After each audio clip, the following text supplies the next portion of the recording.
Chapter number 5 में आ जाइए आप लोग। चैप्टर नंबर 5 फाइनेंशियल मैनेजमेंट का, जिसमें है क्या है तो फाइनेंसिंग डिसीजन, और जिसका नाम है कैपिटल स्ट्रक्चर। तो ये चैप्टर हो गया हम लोग का कैपिटल स्ट्रक्चर, जो फाइनेंसिंग डिसीजन में आता है। अब ध्यान दीजिए इस चैप्टर में क्या दे रखा हुआ है।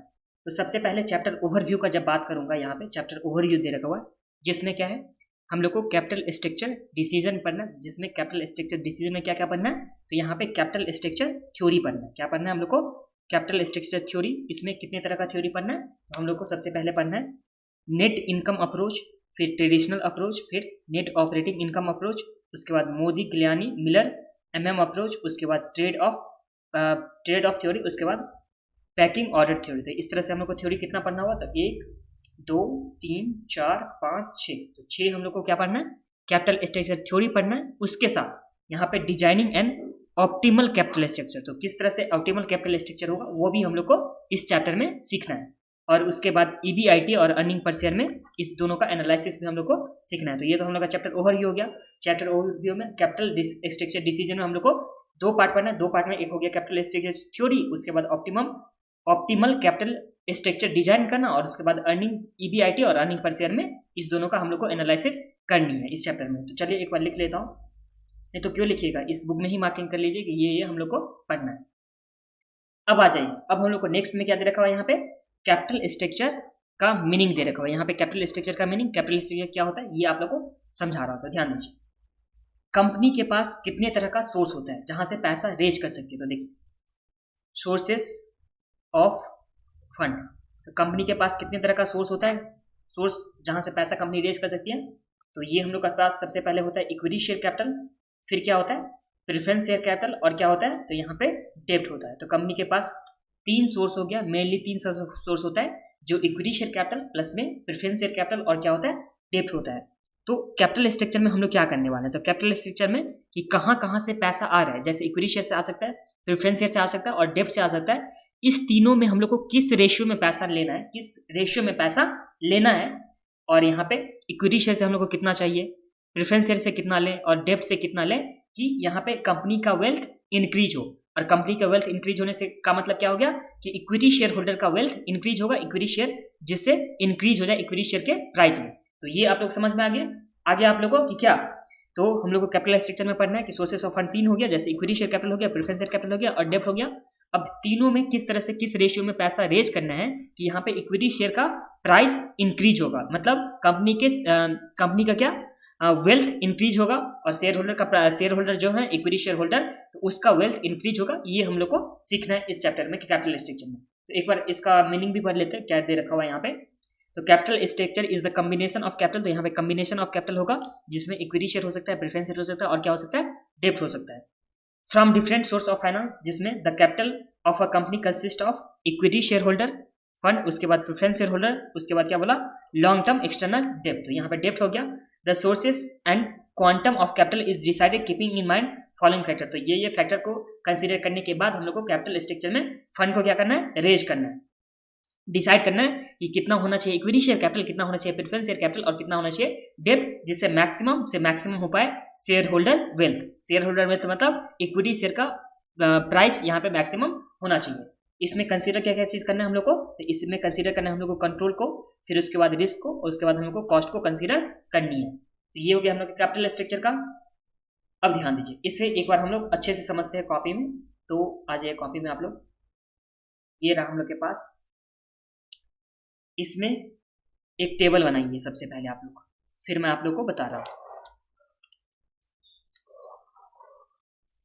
इसमें आ जाएगा सबसे पहले रिस्क, फिर आ गया यहाँ पे कॉस्ट, और यहां आ जाएगा control. Risk cost and control. अब आप लोग बताइए, ये तो हो गया risk cost and control.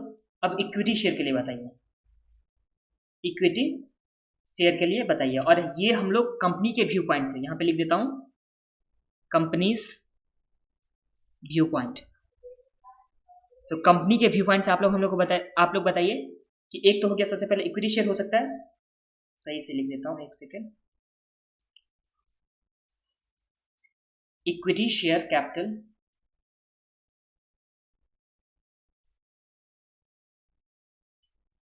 Preference share और कहाँ से पैसा कंपनी रेज कर सकती है, तो यहाँ पे डेब्ट से, लॉन्ग टर्म डेब्ट या डेब्ट से पैसा रेज कर सकती है कंपनी। तो अब बताइए आप लोग कि इक्विटी शेयर में कंपनी के व्यू पॉइंट से इक्विटी शेयर अगर कंपनी रेज करती है तो कंपनी के पास रिस्क होता है ज्यादा कि नहीं होता है as compare to preference share capital और उसके बाद डेब्ट। तो आंसर इज नो। क्यों? क्योंकि इक्विटी शेयर कैपिटल को कब मिलता है, कब रिपेमेंट होता है, तो जब कंपनी का वाइंडिंग अप होता है तभी रिपेमेंट होता है, उससे पहले तो पैसा रिपेमेंट करना तो नहीं होता है ना इक्विटी शेयर वाले को।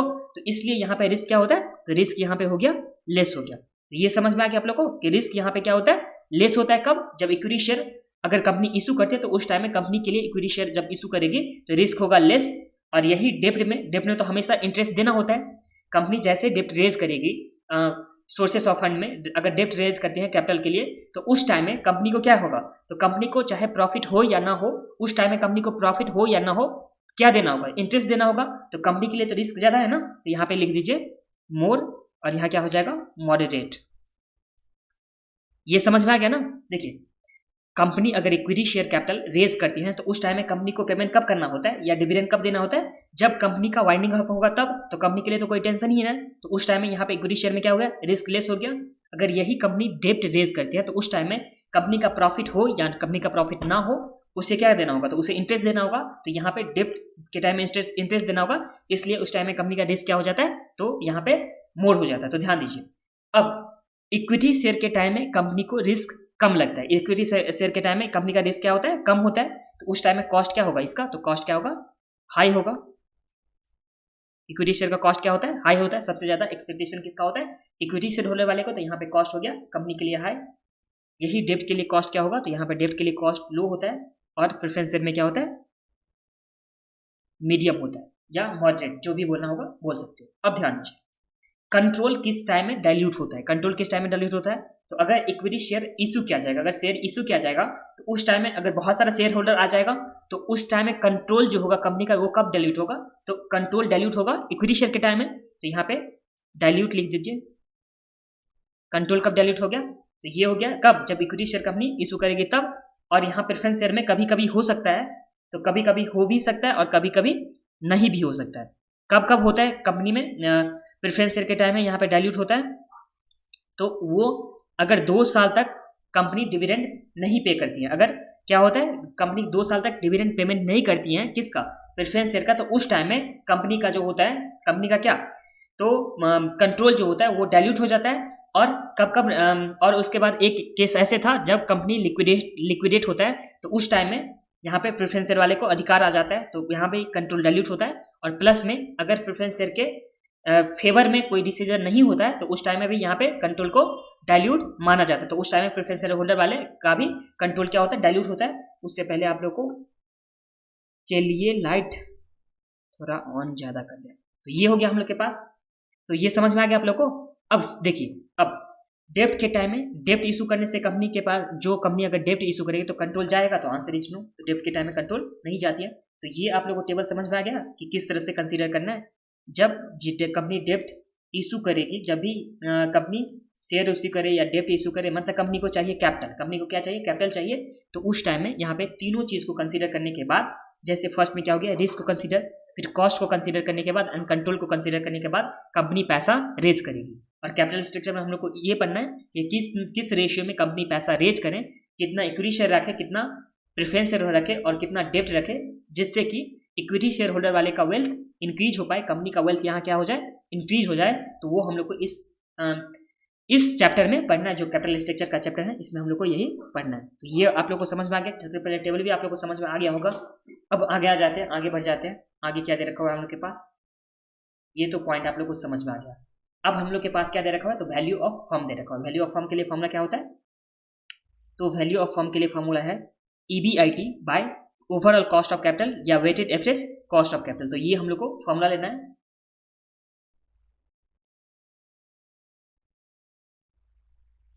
और एक सेकेंड, यहाँ देखिए सबसे पहले फॉर्मूला क्या है, तो value of firm, value of firm के लिए फॉर्मूला क्या आता है, तो यहाँ लिख देता हूँ आप लोग को।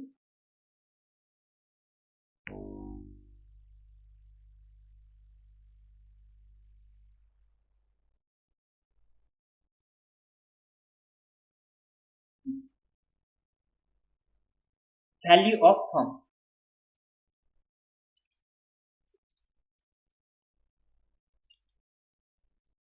वैल्यू ऑफ फर्म के लिए फॉर्मूला क्या हो गया, तो ये हम लोग का हो गया EBIT, earning before interest and tax. तो ये सबसे पहले EBIT, earning before interest and tax, और इसमें हम लोग डिवाइड करेंगे, क्या चीज से डिवाइड करेंगे, तो यहाँ पे डिवाइड करेंगे overall cost of capital, overall cost of capital, या क्या हो सकता था, ओवरऑल कॉस्ट ऑफ कैपिटल था, और उसके बाद weighted average cost of capital, जिसे बोला जाता है WACC, weighted average cost of capital. ये हम लोग का क्या हो गया, वैल्यू ऑफ फर्म का फॉर्मूला हो गया।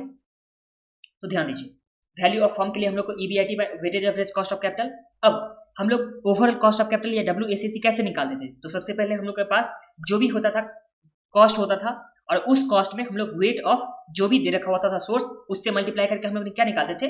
देखिए ये चैप्टर आप लोग कौन से चैप्टर में पढ़े होंगे, तो ये आप लोग पढ़े होंगे आई थिंक, कौन सा चैप्टर था, कॉस्ट ऑफ कैपिटल। हाँ, कॉस्ट ऑफ कैपिटल में हम लोग क्या पढ़े थे, यहाँ पे WACC किस तरह से निकालते थे, weighted average cost of capital. Cost of capital में तो सबसे पहले ये यहाँ क्या होता था, सोर्सेस होता था, सोर्सेस में इक्विटी शेयर कैपिटल हो सकता था, फिर यहाँ पे रिटेन अर्निंग हो सकता था, उसके बाद क्या होता था हम लोग के पास, तो रिटेन अर्निंग हो गया, इक्विटी शेयर कैपिटल हो गया, फिर प्रेफरेंस शेयर कैपिटल हो गया, उसके बाद क्या हो गया, डेब्ट हो गया, और जो भी अमाउंट होता था वो हम लोग अमाउंट यहाँ पे लिखते थे, और अमाउंट लिखने के बाद हम लोग क्या निकालते थे इसका, तो वेट निकालते थे। वेट में हम लोग आ जाता था 0 पॉइंट समथिंग आता था, इसमें भी 0 पॉइंट मान के रखो, यहाँ पे 0.4, फिर 0.1 और 0.1, इस तरह से हम लोग का मान के रखो, ये आ गया था हम लोग का वेट आ गया था। और वेट के बाद हम लोग यहाँ पे कॉस्ट ऑफ कैपिटल, जो कॉस्ट ऑफ कैपिटल होता था, इक्विटी शेयर का जो भी रेट होता था, तो ये इक्विटी शेयर का रेट, फिर रिटेन अर्निंग का रेट, फिर प्रेफरेंस शेयर का रेट, उसके बाद डेब्ट का रेट, जो भी निकल के आता था, कॉस्ट ऑफ डेब्ट या कॉस्ट ऑफ प्रेफरेंस शेयर या कॉस्ट ऑफ रिटेन अर्निंग या कॉस्ट ऑफ इक्विटी कैपिटल, उससे हम लोग मल्टीप्लाई कर देते वेट से। तो वेट से मल्टीप्लाई करने के बाद जो भी आता था फिर उसका हम लोग टोटल करते थे। तो इस तरह से हम लोग निकालते थे ना weighted average cost of capital, जो निकाले थे हम लोग कौन से चैप्टर में, तो वो निकाले थे हम लोग कॉस्ट ऑफ कैपिटल वाले चैप्टर में। तो आप लोग देख लीजिएगा कि किस तरह से निकाले थे, तो उस टाइम में करते थे यही। अब इसी को यहाँ पे अगर लिखा जाए, ये तो हम लोग का टेबल फॉर्म में हो गया था, और इसी को अगर लिखा जाए इस फॉर्म में, नॉर्मली बिना टेबल के फॉर्म में, तो हम लोग कैसे लिख सकते हैं, तो कॉस्ट ऑफ KO का मतलब क्या होता है, weighted average cost of capital. यहाँ पे लिख देता हूँ आप लोगों को कि weighted average cost of capital, जिसे क्या बोला जाता है KO। और इसे हम लोग किस तरह से निकाल सकते हैं, तो इसे अगर डेब्ट होता है सम्स में, अगर सिर्फ डेब्ट अगर हुआ प्लस में इक्विटी हुआ, डेब्ट हुआ और प्लस में इक्विटी, दो ही चीज है कंपनी में, मान लेते हैं एक बार के लिए कि डेब्ट है प्लस में इक्विटी है सिर्फ, तो इस टाइम में हम लोग किस तरह से निकालेंगे WACC, weighted average cost of capital. तो सबसे पहले कॉस्ट ऑफ डेब्ट, और इसमें मल्टीप्लाई करेंगे हम लोग, इसके वेट से मल्टीप्लाई करेंगे, तो यहाँ पे वेट ऑफ डेब्ट ये मल्टीप्लाई कर देंगे, फिर इसमें प्लस करते हैं हम लोग कॉस्ट ऑफ इक्विटी, और इस कॉस्ट ऑफ इक्विटी हम लोग मल्टीप्लाई करेंगे वेट ऑफ इक्विटी, यही से मल्टीप्लाई कर देते ना, इसी तरह से कर देते ना, जो हम लोग का कॉस्ट ऑफ कैपिटल होता था उसमें वेट से मल्टीप्लाई करने के बाद उसको ऐड कर देते थे, तो हम लोग को क्या निकल के आ जाता था, तो हम लोग का निकल के आ जाता था weighted average cost of capital, ये हम लोग का निकल के आ जाता था। अगर इसे अगर और भी एक्सटेंडेड फॉर्मेट में लिखना चाहते हो, एक्सटेंडेड फॉर्म में, तो यहाँ हम लोग लिख सकते हैं ना, कॉस्ट ऑफ डेब्ट को क्या लिखते हैं हम लोग, तो यहाँ लिखते हैं इसे KD, कॉस्ट ऑफ डेब्ट को हम लोग KD लिखेंगे। और वेट ऑफ डेब्ट कैसे निकालेंगे, तो यहाँ पे मान लो कि यहाँ पे डेब्ट है और प्लस में क्या है इक्विटी, तो अगर हम लोग को डेब्ट का निकालना है वेट, तो यहाँ पे D हो जाएगा, और नीचे तो हम लोग टोटल लिखते थे ना, तो यहाँ पे डेब्ट का भी टोटल कर देंगे, प्लस में शेयर का भी टोटल कर देंगे, जो इक्विटी है उसका टोटल कर देंगे, तो ये हम लोग का ये हो गया, प्लस फिर कॉस्ट ऑफ इक्विटी के लिए KE लिखते हैं, और यहाँ पे शेयर डिवाइड बाय डेब्ट प्लस शेयर, जो टोटल हो गया। तो इस तरह से हम लोग लिख सकते हैं ना KO निकालने के लिए। तो KO निकालने के लिए हम लोग जो नॉर्मली निकालते थे weight cost of capital chapter में, तो वही चैप्टर से यहाँ पे KO निकाल लेंगे, प्लस में वैल्यू ऑफ फर्म का फॉर्मूला क्या हो गया, तो EBIT by overall cost of capital, ये हम लोग के पास वैल्यू ऑफ फर्म का फॉर्मूला हो गया। और कुछ है क्या इधर, तो ये हम लोग के पास 3 फॉर्मूला हो गया था, 2 फॉर्मूला एक्चुअली था, तो दोनों ही फॉर्मूला कंप्लीट हो गया। अब आगे बढ़ते हैं, आगे क्या दे रखा हुआ सम्स में, तो आगे दे रखा हुआ हम लोग के पास कैपिटल स्ट्रक्चर थ्योरी। तो कैपिटल स्ट्रक्चर थ्योरी में क्या दे रखा हुआ है, तो ये देखते हैं एक बार, कैपिटल स्ट्रक्चर थ्योरी। सबसे पहले इसमें कैपिटल स्ट्रक्चर थ्योरी को यहाँ पे कितने कैटेगरी में बांटा गया, तो यहाँ पे कैपिटल स्ट्रक्चर थ्योरी को 2 कैटेगरी में, एक में रिलेवेंस थ्योरी, एक क्या हो गया इररिलेवेंस थ्योरी, तो 2 कैटेगरी में बांटा, एक रिलेवेंस दूसरा क्या हो गया इररिलेवेंस। और इसमें जो भी कैपिटल स्ट्रक्चर थ्योरी हम लोग को पढ़ना था उसे भी इस कैटेगरी में ला दिया कि यहाँ पे अगर रिलेवेंस थ्योरी है तो इसमें आता है NI अप्रोच, जो नेट इनकम अप्रोच है, फिर उसमें ट्रेडिशनल अप्रोच, और यहाँ पे Modigliani and Miller approach, और विद टैक्स 1963 के बाद जो विद टैक्स था वो। और ये सब हम लोग एक बार अलग अलग से टॉपिक रहेगा, उस टॉपिक को हम लोग अलग अलग से पढ़ने वाले हैं। और उसके बाद इररिलेवेंस थ्योरी में यहाँ पे नेट ऑपरेटिंग अप्रोच, उसके बाद मोरी गिलाने एंड मिलर जो MM अप्रोच है 1958 वाला जो विदाउट टैक्स का था उसे रखा गया है इररिलेवेंस थ्योरी में। तो देखिए इसमें घबराइए मत, ये हम लोग एक बार फिर से पढ़ने वाले, तो जिस टाइम में पढ़ेंगे तो उस टाइम में आप लोग को क्लियर हो जाएगा। बस एक बार के लिए समझ लीजिए कि कैपिटल स्ट्रक्चर थ्योरी को 2 पार्ट में बांटा गया, एक रिलेवेंस थ्योरी, एक क्या हो गया इररिलेवेंस थ्योरी।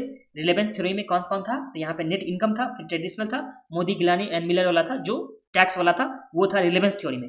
इररिलेवेंस में क्या था, तो Modigliani and Miller without tax वाला, और यहाँ पे नेट ऑपरेटिंग इनकम अप्रोच भी यहाँ दे रखा हुआ था। ये हम लोग का कैपिटल स्ट्रक्चर का थ्योरी था। अगर लिखना चाहोगे तो यहाँ लिख लीजिए कैपिटल स्ट्रक्चर थ्योरी।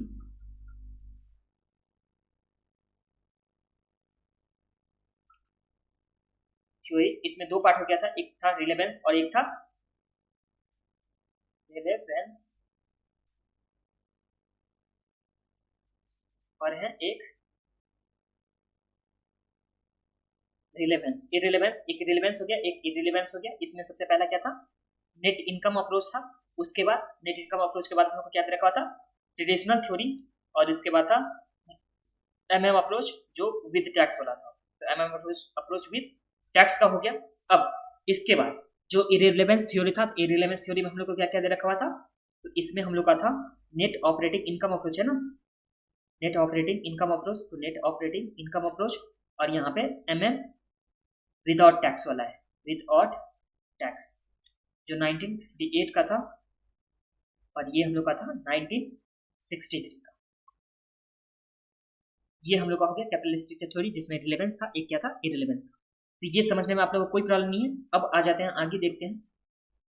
तो आगे देखिए, ये तो हम लोग के पास सबसे पहले ये हो गया पार्ट रिलेवेंस प्लस में इररिलेवेंस। अब however the following assumption are made to understand this relationship। तो यहाँ पे हम लोग को कुछ एजम्पशन लेना है। क्या क्या एजम्पशन लेना है वो हम लोग अभी देखने वाले हैं। तो सबसे पहला एजम्पशन क्या है, there are only two kinds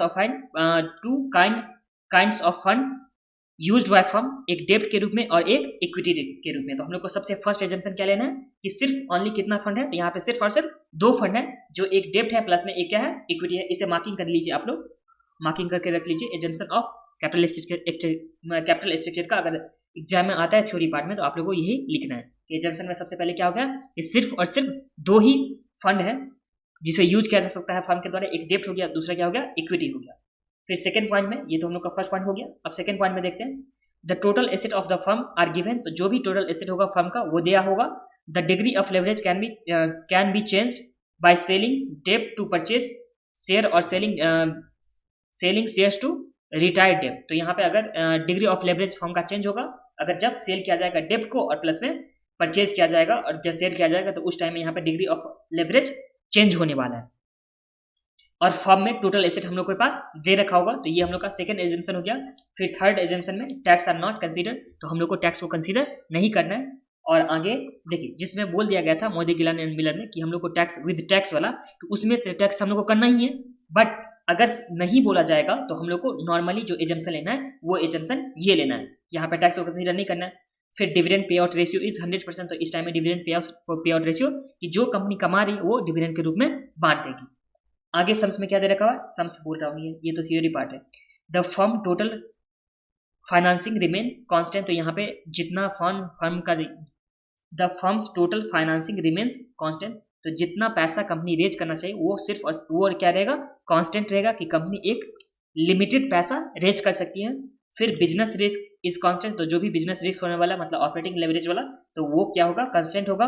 the firm has perpetual life, की फर्म का लाइफ रहने वाला जो तक। तो ये हम लोग का क्या हो गया था, एजम्पशन वाला पार्ट हो गया था।